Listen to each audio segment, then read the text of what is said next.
여러분 편안하게 좀 잘 쉬셨습니까? 12월 13일 금요일입니다.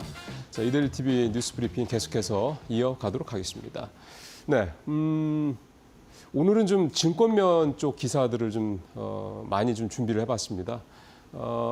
첫 번째 기사는 이제 역사적 저평가는 줍줍 기회다. 대 경기 둔화 땐 더 내려갈 수도 있다. 이렇게 시장에서 좀 나타나고 있는 그러니까 지금 시장에 이제 들어가도 될 때냐 아니냐에 대한 이제 이런 뭐 논란이라고까지는 할 수 없지만 어쨌든 이런 어떤 이 평가 또 판단의 어떤 엇갈림 이런 것들이 당연히 있죠.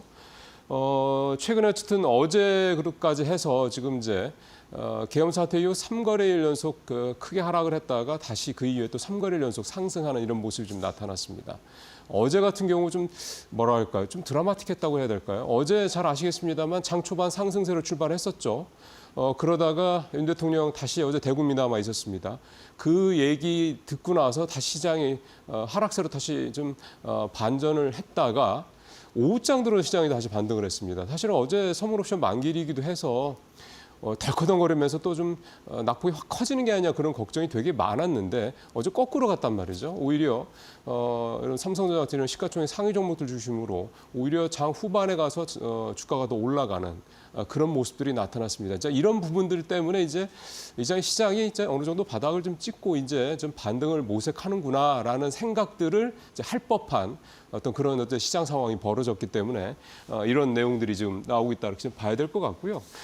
조금 더 좀 말씀을 드리면 어제 기관이 12일 연속 저가 매수세 계속 좀 들어온 게 좀 있었고 말씀드린 대로 오전장보다는 오후장 들어가면서 시장이 더 이렇게 좀 주춤했다 다시 좀 끌어올려주는 사실 이 끌어올려주는 게 힘든 건데 내려 꺾어졌던 거를 다시 끌어올리는 게 힘든 건데 어제 그런 상황이 발생을 했기 때문에 이런 시장에서 긍정적인 얘기들이 나오고 있고요. 표 하나 준비한 거 있으면 좀 보실까요? 자, 이제 이게 우리가 정말 바닥이냐, 이제 이런 부분에 대한 뭔가 좀 나름대로 논리적인 근거가 있어야 되지 않겠습니까?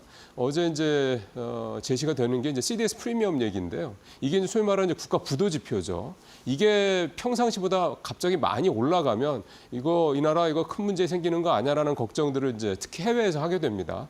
지금 보시면 우리나라가 제일 왼쪽에 있는 좀 약간 흐릿하죠. 회색 같은 색깔, 그게 이제 우리나라고. 그다음에 제일 오른쪽에 빨간색이 이제 프랑스고, 그다음에 가운데 하늘색이 이제 미국인데 하늘색부터 보시면 그냥 그대로죠.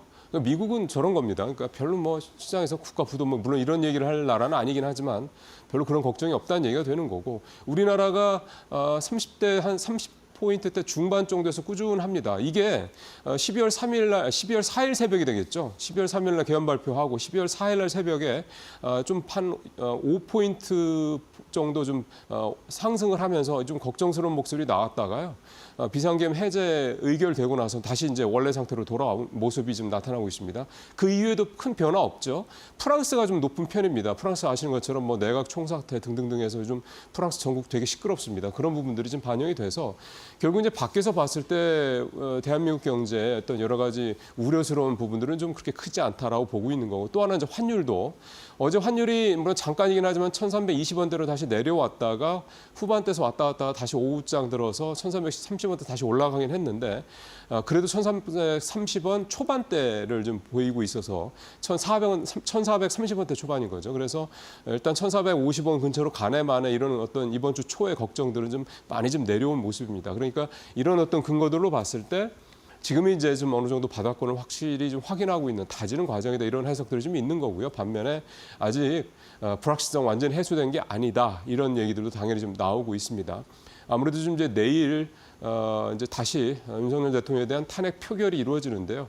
지금 분위기로 봐서는 가결될 가능성이 좀 높은 상황이다. 이런 점들이 실제로 이제 현실화가 된다면 조금 더 이런 어떤 우려들, 특히 외환시장에서 이런 우려들은 조금 더 낮춰지지 않겠냐 이런 기대감을 가져볼 법합니다.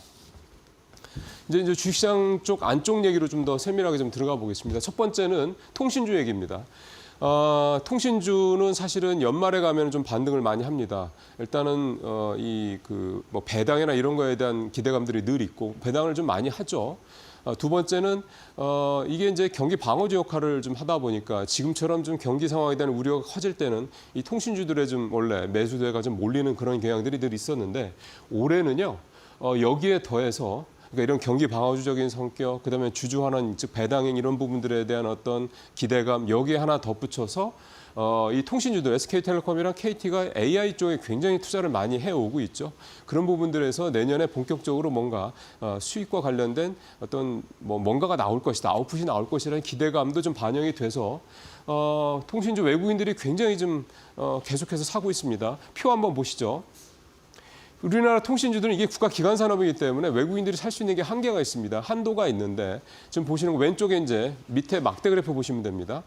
통신주의 그 한도 소진율이라는 게 있는데 왼쪽에 보시는 것처럼 KT는 100%를 딱 찍었습니다. 그러니까 이제 KT는 외국인들이 더 사고 싶어도 살 수가 없는 상황이다라고 이제 말씀을 드릴 수가 있는 거고 SK텔레콤 86%대, LGU 플러스가 73%대인데 KT는 다 채웠고 LGU 플러스도 한 2%포인트 가까이 외국인 한도가 외국인 이 매수가 더 늘었습니다. 지분이. SK텔레콤이 조금 줄긴 했는데요. 거의 뭐 큰 차이가 없습니다. 그래서 지금 이제 KT에 대한 외국인 한도 소진이 다 끝났기 때문에 이 매수세가 SK텔레콤이나 LGU 플러스로 좀 옮겨 탈 가능성들이 좀 있다 이렇게 좀 볼 수가 있겠고요. 그동안의 주가들도 통신주들 상당히 좀 좋은 모습을 좀 보였습니다. 그러니까 이렇게 외국인이나 기관, 특정 어떤 매수 주체가, 투자 주체가 계속해서 이렇게 지속적으로 주식을 사는, 소위 말해서 수급이 이렇게 받쳐줄 경우에는 당연히 주가도 좀 반등을 하는 그런 모습을 보이고 있어서 최근에 여러 가지 상황들이 좀 정치적 불확실성 크고 어렵긴 합니다만 통신주들에 대해서는 외국인과 특히 기관 이런 매수주들의 수급이 굉장히 좋다라는 점 하나가 있겠고 하나 덧붙이자면 5G에 대한 이제 투자가 이제 끝났죠. 그러니까 이제 감가상각이 들어가는 상황이다 보니까 이제 이 수익성, 그러니까 비용이 덜 들어가니까 수익성이 더 올라갈 수 있는 이 수익성 관련 지표가 더 올라갈 수 있는 이런 상황들도 이게 통신주에 대한 어떤 기대감을 낳게 하고 있습니다. 두 번째는 은행주 얘기인데요. 잘 아시는 것처럼 계엄 사태가 발생을 하고 원달러 환율이 급등을 하면서 이 금융주들 주가가 굉장히 안 좋았습니다. 특히 외국인들이 거의 그냥 가방에 싸서 던지다시피 투매가 벌어질 정도로 그래서 은행주들, 금융지주사들 주가 굉장히 많이 떨어졌었죠. 이런 부분들이 최근에 조금 요 며칠 사이에 좀 변하는 모습들이 좀 나타나고 있습니다. KLX 은행지수를 한번 보시면 요즘 상황을 좀 볼 수가 있는데요. 11월 초에 좀 내려갔다가 11월 중순부터 12월 초 사이에 엄청나게 좀 많이 올랐죠. 이게 이제 소위 말하는 이제 밸류업 관련된 기대감, 주주환원에 대한 기대감 이런 것들이 많이 반영이 됐었고요. 뭐 실적은 뭐 여전히 견조하고요.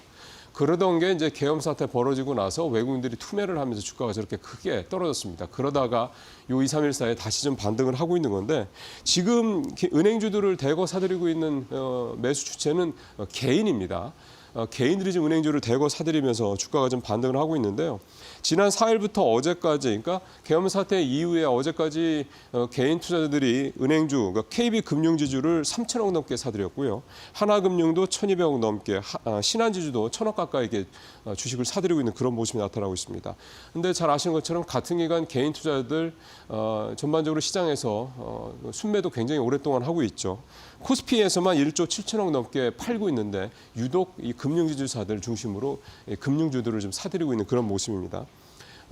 이 금융주들이 정책 어떤 수혜주 때라는 것 때문에 이제 계엄 사태 이후에 급락을 했었던 거였고 그러다 보니까 주가가 단기간에 많이 떨어지다 보니 이제 어느 정도 이제 저가 매수를 할 만한 상황이 됐다 판단을 한 것 같고요. 또 주주환원 정책에 대한 기대감 또 있겠고 그다음에 이제 이번에 밸류주스 리밸런싱이 이제 다음 주에 있을 예정인데 그때 은행지주 중에 이제 KB금융하고 하나금융 같은 경우 포함될 가능성이 높다 얘기가 나오는 것도 이렇게 주식을 대거 순매수를 하고 있는 이유다 이렇게 좀 해볼 수가 있겠습니다. 결국 이번 계엄 사태가 은행주에 미치는 영향이 이제 어느 정도 다 마무리가 됐다 이렇게 볼 수도 있을 것 같습니다. 그다음에 이제 개별 종목으로 이수페타시스 얘기를 좀 해보겠는데요. 이수페타시스가 금융감독원에서 이제 그 유상증자 이 정정 신고를 하라, 정정을 하라라고 이제 요구를 받고 정정을 해서 다시 냈습니다. 그래서 2차 유증 신고서를 냈는데 거기에서도 JO라고 하죠. 이 2차 전지 소재 업체 여기를 계속해서 인수하겠다는 의지를 계속해서 좀 천명을 했습니다. 이게 이제 어제 전해지면서 어제 이수페타시스 주가가 13%나 폭락을 하는 그런 모습이 나타났습니다.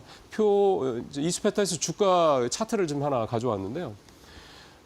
이게 사실은요 불과 얼마 전입니다. 2달도 채 안 됐는데 10월 말쯤에 주가가 46,500원까지 찍었습니다. 여러 가지로 좀 이제 IT 중에서 굉장히 견조한 회사였고 또 밸류업 지수에 포함된 회사였기 때문에 그런 기대감들이 많이 반영이 돼서 주가가 저렇게 올랐던 게 유상증자 5,500억짜리 유상증자 소식이 나온 다음에 저렇게까지 주가가 폭포수처럼 이렇게 하락을 했습니다. 그래서 지난달 중순쯤에 2만 1,000원까지 반토막 더 나간 거죠, 주가가.